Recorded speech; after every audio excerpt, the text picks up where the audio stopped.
हे friends, कैसे हैं आप? Welcome to my YouTube channel life in study. तो आज मैं लेके आई हूँ इसमें 14th यूनिट एंड अनाल स्कूल। तो अनाल स्कूल काफ़ी महत्वपूर्ण है। इसमें कई बार जो है क्वेश्चन पूछा गया है। अभी हम देखेंगे एंड में जो है क्वेश्चन पेपर भी देखेंगे। तो पहले हम देख लेते हैं, थोड़ा सा चैप्टर का विवरण देख लेते हैं। तो पढ़ते हैं, उसके बाद हम ये वाला क्वेश्चन जो है वो देखेंगे। ठीक है, प्रथम जो क्वेश्चन है उसमें तो विवरण इस प्रकार है। 20वीं शताब्दी के इतिहास लेखन में अनाल स्कूल का महत्वपूर्ण योगदान रहा है। इस धारा की विधिवत शुरुआत तब हुई जब 1929 में मार्क ब्लॉक और लूसिया फेवरब ने अनाल दिस्तुआर इकोनॉमिक और social annuls of economic and social history नामक पत्रिका की स्थापना की। यानी कि 1929 में मार्क ब्लॉक और लूसिया फेवरब द्वारा जो है यह पत्रिका की शुरुआत की गई। ये कोई स्कूल नहीं है अनाल स्कूल, ये एक पत्रिका है। उसके बाद धीरे धीरे एक ऑर्गेनाइजेशन बन गई। ये 20वीं शताब्दी की बात है। अगर विषय वस्तु के विस्तार और विस्तारता पद्धतियों में अभिनव प्रयोगों के अर्थ में देखा जाए तो इस स्कूल की फ्रांस में बहुत ही महत्वपूर्ण भूमिका थी। तो फ्रांस में काफ़ी महत्वपूर्ण भूमिका रही इसकी। इसके द्वारा अनेक दशकों तक अन्य अनेक देशों में इतिहास लेखन को प्रभावित किया गया। इसके अनुयायी दुनिया भर में उत्पन्न हुए। इस अध्याय में इसके प्रादुर्भाव के विषय में तथा इतिहास लेखन में इसके योगदान तथा इतिहास लेखन संबंधी विविध नई प्रवृत्तियों को जन्म देने में इसकी भूमिका का अध्ययन किया गया है। इस प्रकार नाल स्कूल की स्थापना 20वीं शताब्दी के इतिहास लेखन की परंपरा में एक महत्वपूर्ण घटना थी। Marc Bloch, Lucien Febvre, Fernand Braudel, Georges Duby, Emmanuel Le Roy Ladurie, Robert Mandrou, Jacques Le Goff तथा ऐसे ही अनेक इतिहासकारों ने विषय और पद्धति में हमेशा नई नई खोजों के माध्यम से समय समय पर इतिहास लेखन से संबंधित व्यवहारों को पुनर्परिभाषित किया।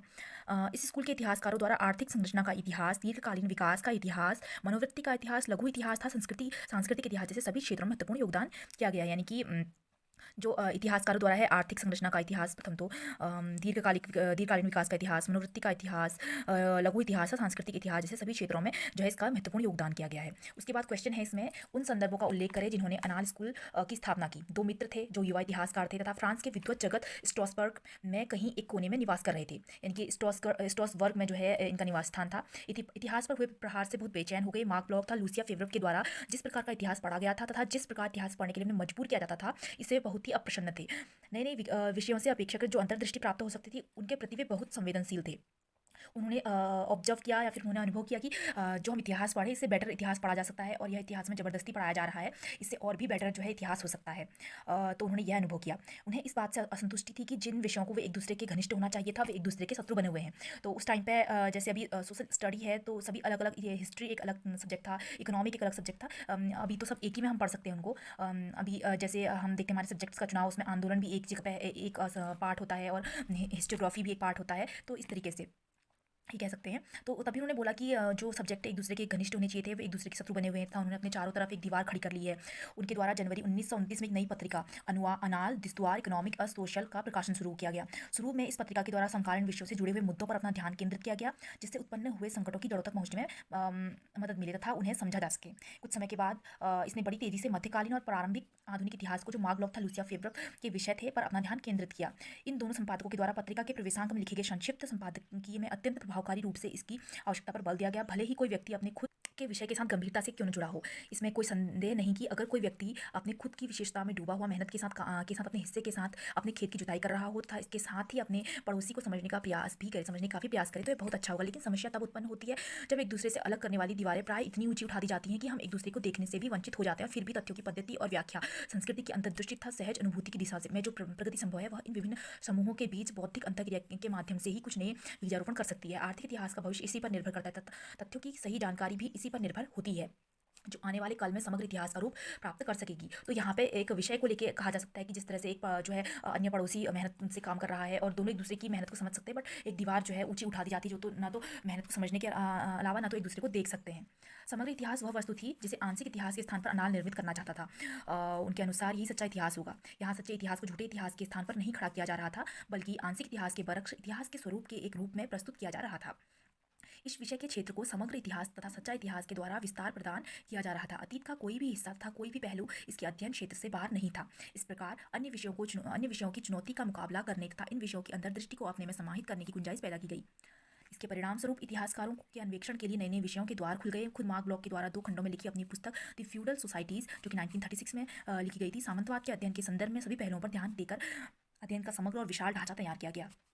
उनके द्वारा फ्रांस के ग्रामीण क्षेत्रों में काफ़ी समय व्यतीत किया गया, जिससे कि वो समाज के अवशेषों में खुद को संवेदनात्मक रूप में अनुभव करा सके। उनके द्वारा यह काम वहाँ के वीरान पड़े खेतों तथा सांस्कृतिक मूल्यों के स्तर पर भी किया गया। दूसरी तरफ लूसिया फेवरब भावनाओं और विश्वासों के क्षेत्र में अधिक से अधिक शोध करने के उत्सुक थे।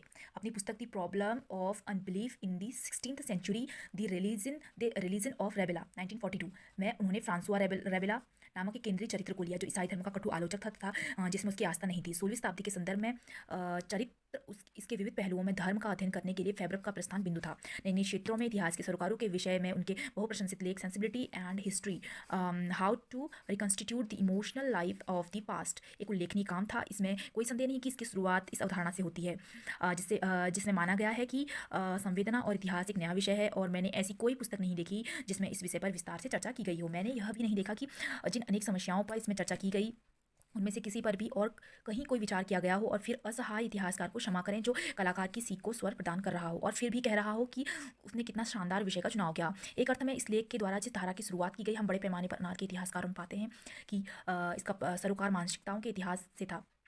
इस प्रकार अब इतिहास धीरे धीरे समाज विज्ञान का हिस्सा बनता जा रहा था। 1930 में फ्रांसुआ समितियों ने समाज विज्ञान को अकेली एक इकाई के रूप में देखा जाता था। इतिहास को इससे अलग माना था, जबकि अपने लेख मेथड हिस्टोरिका साइज सोशल में उन्होंने वह रास्ता भी प्रशस्त किया था जो समाज विज्ञान के क्षेत्र में इतिहास प्रवेश का रास्ता था। यदि मानवीय तथ्यों के अध्ययन की यह चाह है कि वह खुद को एक प्रत्यक्षवादी विज्ञान के रूप में स्थापित करे तो खुद इसको तथ्यों तक ही सीमित नहीं रखना चाहिए और बार बार होने वाली घटनाओं पर ध्यान केंद्रित करना चाहिए। कहने का तात्पर्य यह है कि दुर्घटनावश घटित किसी स्थिति के बजाय नियमित घटित होने वाली स्थितियों पर निगाह डालें, व्यक्तिगत की बजाय सामाजिक पर ध्यान दें। के बाद है नेक्स्ट, इसमें इतिहासकारों के लिए इस बात का निमंत्रण था कि वह अर्थशास्त्र, समाज विज्ञान, मानव विज्ञान तथा भूगोल का अध्ययन करें ताकि विशिष्ट की बजाय सामान्य में अंतर्निहित सामाजिक गतिशीलता और परिवर्तन के उस समय की अवधारणा के अनुसार जो नियम थे उन पर अपना ध्यान केंद्रित कर सके। 1960 में इस लेख का फर्नांड ब्रोदिल ने अनाल में पुनर्प्रकाशन किया था ताकि युवा इतिहासकारों को इसका लाभ मिले और पिछले 50 वर्षों में जो मात्रा पूरी हुई उसका वह अनुमान लगा सके और इतिहास तथा समाज के बीच बेहतर ढंग से संवाद स्थापित कर सकें, जो हमारी इस पत्रिका का मुख्य लक्ष्य है। दीर्घकालिक नियमितताओं के अध्ययन के निमंत्रण पर जो पहली प्रतिक्रिया देखने को मिली वह अर्थशास्त्र और इतिहास के बीच एक विलय के रूप में भी, साथ ही एक स्वायत्त विषय के रूप में आर्थिक इतिहास को भी जन्म लेते हुए देखा गया।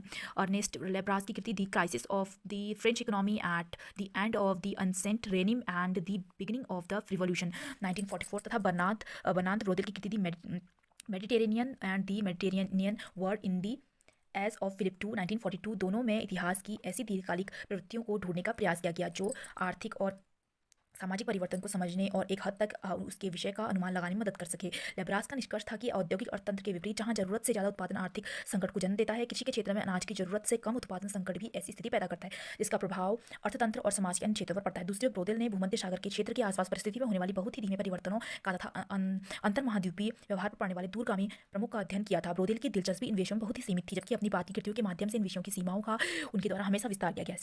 सिविलाइजेशन एंड कैपिटलिज्म शीर्षक के अंतर्गत 3 खंडों के उनके अध्ययन था the structures of the everyday life, the wheels of commerce और the perspective of the world. इन सभी पुस्तकों का उनके पुराने सरोकारों के साथ साथ नए सरोकारों जैसे कि आहार का इतिहास जैसी चीज़ों का पता चलता है। इतिहास की दीर्घकालीन शाखा के रूप में उन्होंने जलवायु के इतिहास को स्थापित किया जिसका क्षेत्र अनेक शताब्दियों तक फैला हुआ है। इमैनुअल लेराय लादुरे 1960 के दशक में उन प्रारंभिक इतिहासकारों में थे जिन्होंने यूरोपीय इतिहास लेखन में इस नए विषय की शुरुआत की। यहाँ एक नए क्षेत्र की तलाश की जा रही है। इस क्षेत्र का सरोकार अर्थशास्त्र के दीर्घकालीन इतिहास और समाज में पढ़ने वाले इसके विभिन्न प्रकारों से था जो एक नई समस्या पैदा हुई थी। और उनकी यह मांग थी कि इतिहास के विषय में नए दृष्टिकोण विकसित किए जाएं और स्रोतों तथा तरीके ढूंढे जाएं।